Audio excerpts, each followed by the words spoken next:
एक गांव में सुनील और शुभम दो भाई रहते थे। दोनों भाई की आपस में जमती नहीं थी। एक तरफ सुनील जहां सबसे अमीर था, वहीं दूसरी तरफ शुभम उतना ही गरीब और पैसे के लिए तरसता था। एक दिन शुभम अपनी पत्नी से बात करते हुए कहता है, ये सुनील दिन बे दिन अमीर कैसे होता जा रहा है? मुझे तो कुछ समझ नहीं आ रहा है।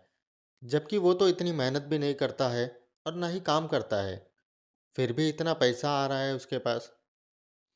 और एक मैं हूँ जो इतना मेहनत करने के बाद भी पैसे पैसे के लिए तरस रहा हूँ। तब शुभम गुस्से में कहता है, अब मैं उसे और अमीर होता हुआ नहीं देख सकता हूँ। कुछ ऐसा कर दूंगा जिससे वो पूरा कंगाल बन जाएगा। शुभम अपने भाई से बहुत जलता था। हर वक्त उसे कैसे बर्बाद करूँ यही सोचता रहता। एक दिन वो जंगल में जा रहा था, तब उसे एक तांत्रिक मिला। तांत्रिक उसे एक विद्या बताता है और उसे कहता है, तुझे ये विद्या सिद्ध करनी होगी, जिसके बाद से तू एक पिशाचनी को अपने काबू में कर लेगा और वो पिशाचनी तेरा हर काम करेगी।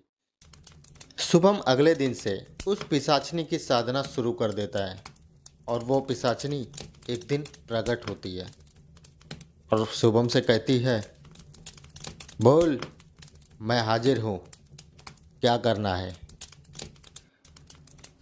शुभम तब डरते हुए कहता है, तुम कौन हो? तब पिशाचनी कहती है, मैं पिशाचनी हूँ, तूने ही तो बुलाया है मुझे। तब शुभम कहता है, क्या तुम मेरा काम करोगे? तब पिशाचनी कहती है, हाँ, लेकिन बदले में उसकी कीमत चुकानी होगी तुझे। तब शुभम कहता है, हाँ, मुझे कोई भी तुम्हारी शर्त मंजूर है। पिशाचनी कहती है, सोच ले, अगर उसके बाद तू पीछे हटा तो तेरे पूरे घर का सर्वनाश कर दूंगी।